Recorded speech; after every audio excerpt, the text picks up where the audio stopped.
আমরা সপ্তম শ্রেণীর দ্বিতীয় পর্যায়ক্রমিক মূল্যায়নের গণিতের 18 নম্বর স্কুলের প্রশ্নের উত্তরগুলো আলোচনা করব। একের আইতে দিয়েছে 2/3 ভগ্নাংশটি 2 দশমিক স্থান পর্যন্ত আসন্ন মান।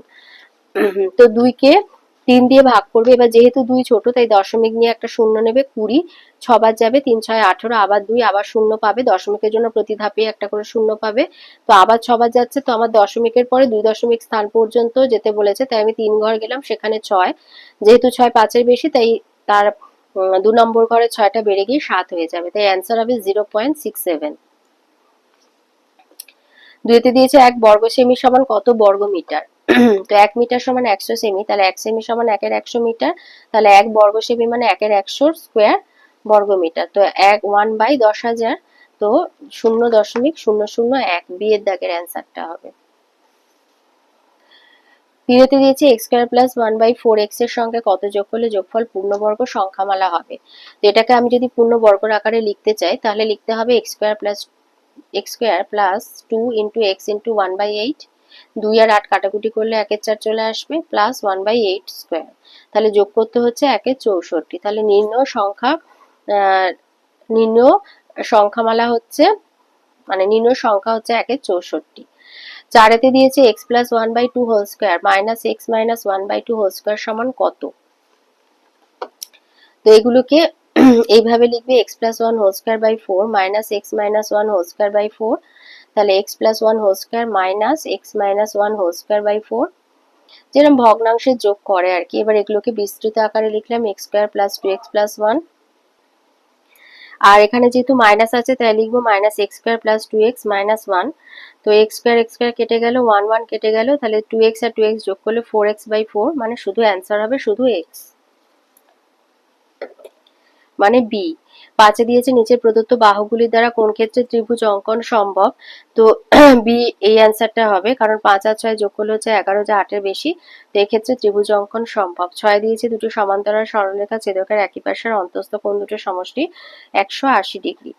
2 এর বলেছে একটা ট্রেন 210 মিটার আর 122 মিটার দীর্ঘ দুটো সেতু যথাক্রমে 25 আর 17 সেকেন্ডে অতিক্রম করে, ট্রেনটির দৈর্ঘ্য আর গতিবেগ নির্ণয় করো।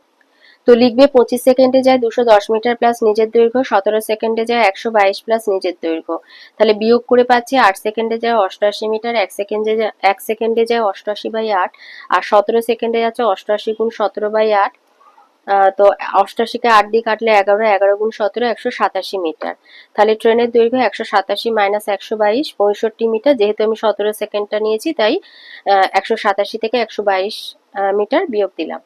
এবার 1 সেকেন্ডে যাচ্ছে 88/8 মানে 11 মিটার, তাহলে 3600 সেকেন্ডে যাবে, 11 গুণ 3600 মিটার। এবার কিমিতে নিয়ে যাওয়ার জন্য 1000 দিয়ে ভাগ করলাম, তাহলে 396/10 মানে 39.6 কিলোমিটার। ট্রেনের দৈর্ঘ্য 65 মিটার আর গতিবেগ 39.6 কিলোমিটার পার ঘন্টা। দুইতে দিয়েছে একটি আয়তাকার জমির দৈর্ঘ্য 36 মিটার, প্রস্থ 24 মিটার, জমিটার বাইরে চারপাশে 2 মিটার চওড়া রাস্তা আছে, রাস্তাটির ক্ষেত্রফল নির্ণয় করো। তো আয়তাকার জমির দৈর্ঘ্য হচ্ছে 36 মিটার আর প্রস্থ হলো 24 মিটার, তাহলে জমির ক্ষেত্রফল 36 গুণ 24 মানে 864 বর্গ মিটার। এবার রাস্তাটা যেহেতু জমির বাইরের দিকে, তাহলে রাস্তা সহ জমির দৈর্ঘ্য 36 যোগ 2 গুণ 2 মানে 36 যোগ 4 40 মিটার, আর প্রস্থ হচ্ছে 24 যোগ 2 গুণ 2 24 যোগ 4 28 মিটার। তাহলে রাস্তার সহ জমির ক্ষেত্রফল 40 গুণ 28 1120 মিটার। অতএব রাস্তার ক্ষেত্রফল 1120 বিয়োগ 864 মানে 256 বর্গ মিটার। তিনেতে দিয়েছে একটা ট্রেন ঘন্টায় 48 কিলোমিটার বেগে 15 সেকেন্ডে একটা টেলিগ্রাফ পোস্ট অতিক্রম করে, আর 240 মিটার দীর্ঘ সেতু অতিক্রম করতে ট্রেনটির কত সময় লাগবে। তাহলে সময় হচ্ছে সেকেন্ড, দূরত্ব মিটার, তাহলে 3600 সেকেন্ডে যাচ্ছে 48 গুণ 1000 মিটার, 15 সেকেন্ডে যাচ্ছে এক্স মিটার। তো সময় দূরত্ব সরল সম্পর্ক সমানুপাতের আকারে সাজালাম, তাহলে এক্স সমান 15 গুণ 48 গুণ 1000/3600 মানে হচ্ছে 200 মিটার। তাহলে ট্রেনের দৈর্ঘ্য 200 মিটার। তো আবার দূরত্ব মিটার আর সময় সেকেন্ড করে ছক করবে। 200 মিটার যাবে 15 সেকেন্ডে, আর 200 যোগ 240 মানে যখন কোনো আর কি সেতু অতিক্রম করে তখন সেটা নিজের দৈর্ঘ্য প্লাস সেতুর দৈর্ঘ্য যাবে, তাই 440 মিটার যাবে 1 সেকেন্ডে। তো এটাও সরল সম্পর্ক সমানুপাতের আকারে সাজালে, তাহলে x সমান 440 গুণ 15/200। তো কাটাকুটি করে হচ্ছে 33 সেকেন্ড, তাহলে ট্রেনটি 33 সেকেন্ড সময় লাগবে। চারিতে দিয়েছে একটি আয়তক্ষেত্রাকার হল ঘরের দৈর্ঘ্য 25 মিটার, প্রস্থ 16 মিটার। ঘরটার মেঝে বাঁধাতে 2 ডেসিমিটার বাহু বিশিষ্ট কয়টি বর্গক্ষেত্রাকার টালি লাগবে? তাহলে হল ঘরের মেঝের দৈর্ঘ্য হচ্ছে 25 মিটার, প্রস্থ 16, তাহলে মেঝের ক্ষেত্রফল 25 গুণ 16, 400 বর্গমিটার। এবার একটা বর্গাকার টালির বাহুর দৈর্ঘ্য 2 ডেসিমিটার মানে 0.2 মিটার। মিটারের পরেই ডেসি, তো ডেসিমিটার কে 10 দিয়ে ভাগ করলে মিটারে চলে যাওয়া যায়। তো 2/10 মানে 2/10 মানে হচ্ছে 0.2 মিটার। তাহলে এবার একটা বর্গাকার টালির ক্ষেত্রফল 0.2 স্কোয়ার বর্গমিটার মানে 0.04 বর্গমিটার। অতএব টালি লাগবে 400/0.04। তো এর মধ্যে ধরো 0.04 এটা দশমিক ভগ্নাংশ, এর মধ্যে একটা 100 আছে, তো এটা উল্টে যাবে ভাগের, মানে ভাগটা গুণ হয়ে গেলে। তাই একেবারে লিখে দিলাম 400 গুণ 100/4। 400কে 4 দিয়ে কাটলে 100, 100 গুণ 100 মানে 10,000। তাহলে 10,000টি টালি লাগবে। 5-এ দিয়েছে √9 বাই, একটা বড় রুট দিয়েছে, তার ভেতরে দিয়েছে 9/64 প্লাস √25/64 এর মান নির্ণয় করো। তো 9 মানে হচ্ছে 3 স্কোয়ার, 64 মানে 8 স্কোয়ার, তাহলে এখান থেকে পাবো 3 এর 8, আর 25 মানে 5 স্কোয়ার, আর এটা মানে 8 স্কোয়ার, তাহলে 5 এর 8। তো এই দুটো যোগ করলে হবে √8/8 মানে 1, √1 মানে 1। অ্যান্সার হবে শুধু 1। আচ্ছা, এটা 5-এর হলো। বিতে বলেছে কোন দশমিক সংখ্যাকে সেই সংখ্যা দিয়ে গুণ করলে গুণফল এত হবে তা নির্ণয় করো। তো যে গুণফলটা বলে দিয়েছে, তো ভাগ প্রক্রিয়ায় বর্গমূল বের করবে। তো দেখা যাচ্ছে 1.05 স্কোয়ার হচ্ছে এই সংখ্যাটা, তাহলে নির্ণয় সংখ্যা 1.05। 3-এর এতে দিয়েছে পূর্ণ বর্গাকারে প্রকাশ করে মান নির্ণয় করো। তো এটাকে লিখলে এইভাবে 4a square plus 4 plus 1/a square, তো এটাকে সাজালে পাবো 2a plus 1/a whole square. তো এটি পূর্ণ বর্গাকার রূপ।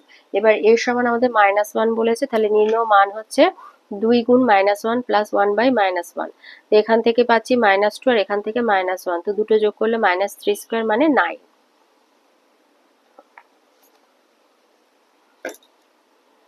আর 2-তে দিয়েছে 2x বা -1/x সমান 4 হলে x স্কোয়ার প্লাস 1/4x স্কোয়ারের মান নির্ণয় করো। তো 2x মাইনাস 1/x সমান 4, তো উভয় পক্ষকে 1 2 দিয়ে গুণ করব। এভাবে গুণ করলে পাবো x মাইনাস 1/2x সমান 2। তাহলে উভয় পক্ষকে বর্গ করে পাই, তো এইভাবে লিখবে স্কোয়ার দিয়ে। তাহলে এটাকে a মাইনাস b হোল স্কোয়ারের সূত্রে ভাঙবে, x square minus 2 into x into 1/2x plus 1/4x square সমান 4। এবার 2x কেটে গেলে তাহলে দিকে বাঁ দিকে থাকছে -1, তো সেটা যখন ডান দিকে যাবে প্লাস হয়ে যাবে। তাহলে x square plus 1/4x square সমান 4 প্লাস 1 5। 3-তে দিয়েছে x প্লাস y সমান 5, x মাইনাস y সমান 1 হলে 8xy into x square plus y স্কোয়ারের মান নির্ণয় করো। তো 8xy into x square plus y স্কোয়ারকে এইভাবে লিখবো 4xy into 2x square plus y square. তো 4xy এর সূত্র হচ্ছে x plus y whole square minus x minus y whole square, আর 2x স্কোয়ার প্লাস y স্কোয়ারের সূত্র হচ্ছে x plus y whole square plus x minus y whole square. তো x plus y সমান আমাদের বলে দিয়েছে 5, তাই 5 square minus 1 square into 5 square plus 1 square. তো এই ফুল স্টপটার মানে গুণ। তাহলে এখানে পাচ্ছি 25 বিয়োগ 1 গুণ 25 যোগ 1, তাহলে 24 গুণ 26 সমান 624। 4-তে দিয়েছে সরল করতে বলেছে। তো আমরা যদি এটাকে a আর এটাকে যদি b ধরি, তাহলে a square minus 2ab plus b square. তো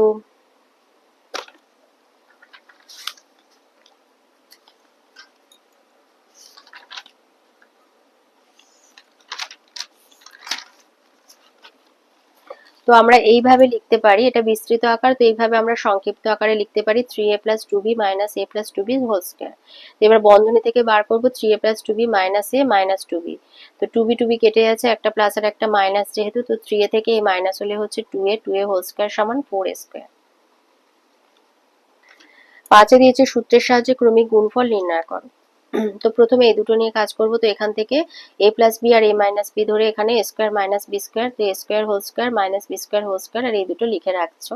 তো এখান থেকে পাচ্ছি a to the power 4 minus b to the power 4, আবার এখানে a to the power 4 plus b to the power 4 আর a to the power 8 plus b to the power 8। তো এখান থেকে আবার a স্কোয়ার মাইনাস বি স্কোয়ারের সূত্রে গিয়ে এইভাবে লিখবে, লিখে পাবে a to the power 8 minus b to the power 8 plus a to the power 8 a to the power 8 plus b to the power 8। আবার a স্কোয়ার মাইনাস b স্কোয়ারের সূত্রে গিয়ে a to the power 8 whole square minus b to the power 8 whole square, 8 দুগুণে 16, তাহলে a to the power 16 minus b to the power 16।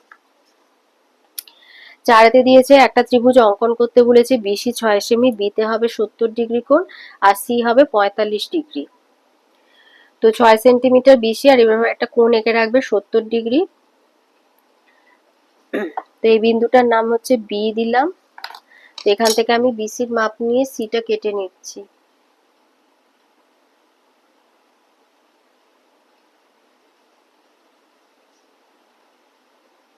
তো এই হয়ে গেল আমাদের সি বিন্দু। এবার বি বিন্দুতে এই 70° কোণের অনুরূপ কোণ একটা এঁকে নিই।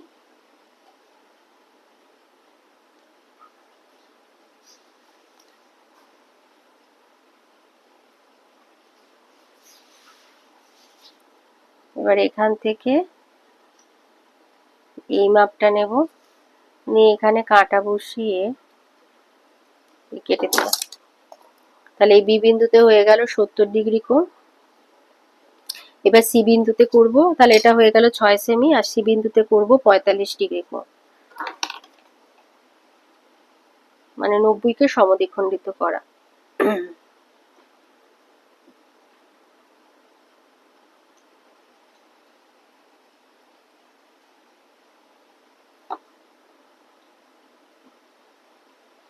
তো 90° আমি পুরোটা আঁকবো না, তো 90° যে দাগটা যাবে এই দাগটা নেব, কারণ আমার 45 হলেই হবে। এবার এটাকে সমদ্বিখণ্ডিত করব।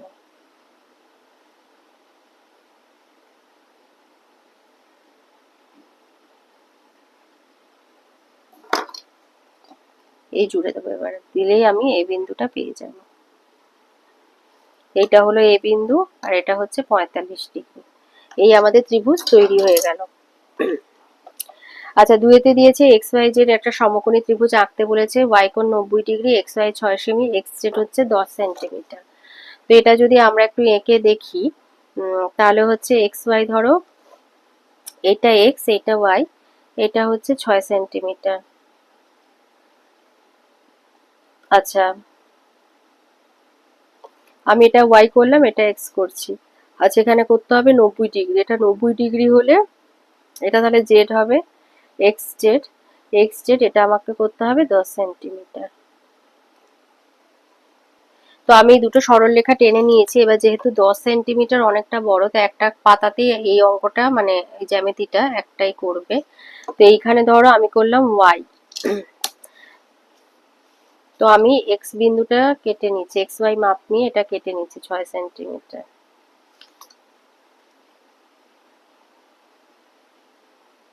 এই হয়ে গেল এক্স, তাহলে এটা হয়ে গেল 6 সেন্টিমিটার।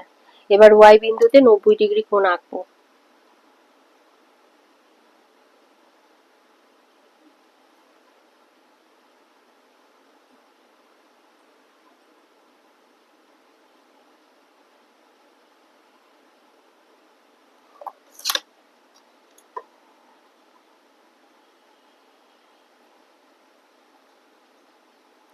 তো এখানে 90° কোণ আঁকলাম, এটা 90°।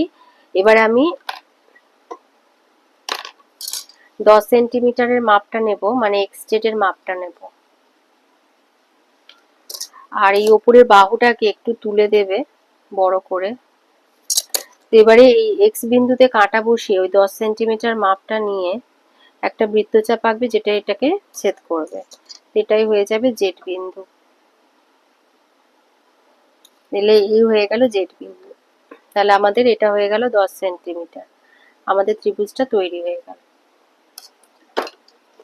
আচ্ছা, এবারে আসি 5-এর দাগে না, 3-এর এতে বলেছে ত্রিভুজের মধ্যমা কাকে বলে, চিত্রসহ লেখো। আচ্ছা, মধ্যমা লিখবে ত্রিভুজের কোনো কৌণিক বিন্দু থেকে বিপরীত বাহুর মধ্যবিন্দু যোগ করলে যে রেখাংশ পাওয়া যায় তাকে মধ্যমা বলে। আর এই ছবিটা এঁকে দেবে। আর এর সাথে দিয়েছে ত্রিভুজের সর্বসমতা দুটি সূত্র লেখো। এই যে এই ছবিটা আঁকবে, যে সর্বসমতার সূত্র বাহু বাহু বাহু এস এস এস। একটি ত্রিভুজে 3টি বাহুর দৈর্ঘ্য অপর একটা ত্রিভুজের অনুরূপ 3টি বাহুর দৈর্ঘ্য সমান হলে ত্রিভুজ দুটি হয় সর্বসম, একে বাহু বাহু বাহু বা এস এস এর শর্ত বলে। এটা লিখে এই ছবিটা আঁকবে। এটা একটা। তার সাথে এটা লিখে দেবে যে এই দুটো ত্রিভুজের এবিসি আর পিকিউ আর এর এইভাবে লিখে দেবে। আর 2 হচ্ছে বাহু কোণ বাহু এস এস। একটা ত্রিভুজে দুটি বাহুর দৈর্ঘ্য তাদের অন্তর্ভুক্ত কোণের পরিমাপ অপর একটি ত্রিভুজের অনুরূপ দুটি বাহুর দৈর্ঘ্য তাদের অন্তর্ভুক্ত কোণের পরিমাপ সমান হলে তাকে বাহু কোণ বাহু এস এর শর্ত বলে। এই ছবি দুটো আঁকবে আর এইভাবে লিখে দেবে। আচ্ছা, 5-এর 1-এতে দিয়েছে মাটির পুতুল আর শোলার পুতুল তৈরির একটা হিসাব দিয়েছে। এবার বলেছে দ্বিস্তম্ভ তৈরি করে, মানে দ্বিস্তম্ভের মাধ্যমে সেটাকে দেখাতে হবে। তো এইভাবে 1 একক = 50টা পুতুল ধরে এইভাবে স্তম্ভ চিত্রটা তৈরি করে নেবে। এখানে থাকবে মাস আর এখানে পুতুলের সংখ্যা। আচ্ছা, 2-এতে দিয়েছে বিদ্যালয়ের অঙ্কন, গান, আবৃত্তি আর তাৎক্ষণিক বক্তৃতার ষষ্ঠ আর সপ্তম শ্রেণীর অংশগ্রহণকারী ছাত্রদের একটা তালিকা দেওয়া হয়েছে। তো দ্বিস্তম্ভ চিত্রের মাধ্যমে প্রকাশ করতে বলেছে। তো 1 একক 5 জন সমান ধরে এইভাবে স্তম্ভ চিত্রটা তৈরি করে নেবে।